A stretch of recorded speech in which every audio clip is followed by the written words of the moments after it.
Welcome to Lakshmi Tarak vlogs. ఈరోజు తలకాయ కూర ఎలా ప్రిపేర్ చేయాలో చూద్దాం. పీసెస్ అన్నీ నీట్గా 3 or 4 టైమ్స్ వాష్ చేసుకున్న తర్వాత కుక్కర్లోకి వేసుకోవాలి.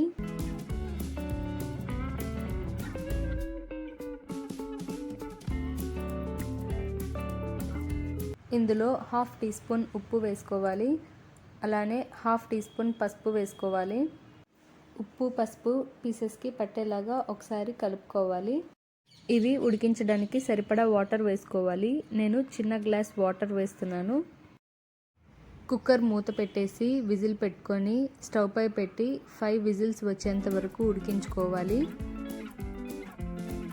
కర్రీకి మసాలా ప్రిపేర్ చేయడం కోసం చిన్న ఎండు కొబ్బరి ముక్క తీసుకోవాలి. అలానే 6 లేదా 7 లవంగాలు తీసుకోవాలి. 1/2 టీ స్పూన్ మిరియాలు తీసుకోవాలి. దాల్చిన చెక్క చిన్నవి 2 తీసుకోవాలి. ఎండు కొబ్బరి స్మాల్ పీసెస్గా కట్ చేసుకొని ఇవన్నీ మిక్సీ జార్లోకి వేసుకొని మెత్తని పేస్ట్ లాగా గ్రైండ్ చేసుకోవాలి. ఉల్లిపాయలు 2, టొమాటోలు 2, కరివేపాకు కొత్తిమీర తీసుకొని స్మాల్ పీసెస్గా కట్ చేసి పెట్టుకోవాలి.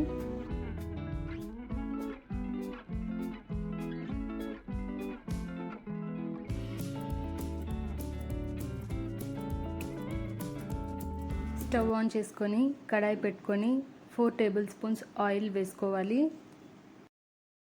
ఆయిల్ హీట్ అయిన తర్వాత కట్ చేసి పెట్టుకున్న ఉల్లిపాయలు కరివేపాకు వేసుకొని ఫ్రై చేసుకోవాలి.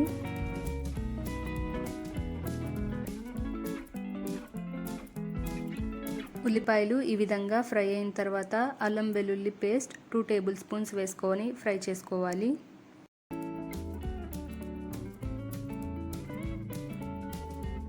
అల్లం వెల్లుల్లి పేస్ట్ పచ్చివాసన పోయేంత వరకు ఫ్రై చేసుకున్న తర్వాత కట్ చేసి పెట్టుకున్న టొమాటోస్ వేసుకొని ఫ్రై చేసుకోవాలి. టొమాటోస్ బాగా సాఫ్ట్గా అయ్యేంత వరకు ఫ్రై చేసుకోవాలి. ఇవి ఫ్రై అయిన తర్వాత మనం ముందుగా కుక్కర్లో ఉడికించిన పీసెస్ని ఇందులో వేసుకోవాలి.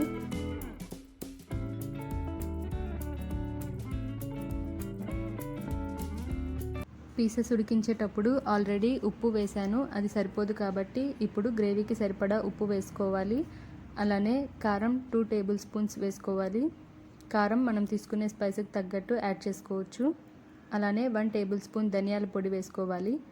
ఇవన్నీ పీసెస్కి పట్టేలాగా ఒకసారి బాగా కలుపుకోవాలి. ముందుగా గ్రైండ్ చేసి పెట్టుకున్న ఎండు కొబ్బరి మసాలాని ఇందులో వేసుకోవాలి. మళ్ళీ ఒకసారి బాగా కలుపుకొని గ్రేవీకి సరిపడా వాటర్ని ఇందులో వేసుకోవాలి. పీసెస్ ఉడికించినప్పుడు అందులో వాటర్ మిగిలితే అవి కూడా ఇందులో వేసుకోవచ్చు.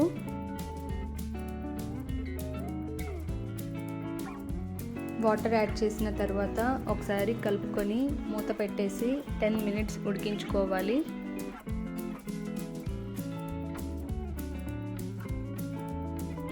కర్రీ అడుగు పట్టకుండా మళ్ళీ ఒకసారి కలుపుకొని గ్రేవీ దగ్గర పడేంత వరకు ఉడికించుకోవాలి. ఫైనల్గా కట్ చేసి పెట్టుకున్న కొత్తిమీరని ఇందులో వేసుకోవాలి. ఈ కర్రీ రైస్లోకి కానీ చపాతీలోకి కానీ చాలా బాగుంటుంది. అలానే ఇడ్లీ, దోశ, వడ ఇలా టిఫిన్స్లోకి కూడా చాలా బాగుంటుంది. గ్రేవీ ఈ కన్సిస్టెన్సీలోకి వస్తే సరిపోతుంది. తలకాయ కూర రెడీ అయిపోయింది. ఇంకా స్టవ్ ఆఫ్ చేసుకొని సర్వ్ చేసుకోవడమే. కర్రీ టేస్ట్ అయితే చాలా బాగా వచ్చింది. తప్పకుండా అందరూ ట్రై చేసి చూడండి. ఈ వీడియో మీకు నచ్చితే లక్ష్మీ తారక్ వ్లాగ్స్ని లైక్ చేయండి, షేర్ చేయండి, అలానే సబ్స్క్రైబ్ చేసుకోండి. పక్కనే ఉన్న బెల్ ఐకాన్ని క్లిక్ చేసి యాక్టివేట్ చేసుకోండి. నేనే వీడియో అప్లోడ్ చేసిన వెంటనే మీకు నోటిఫికేషన్ వస్తుంది. Thanks for watching.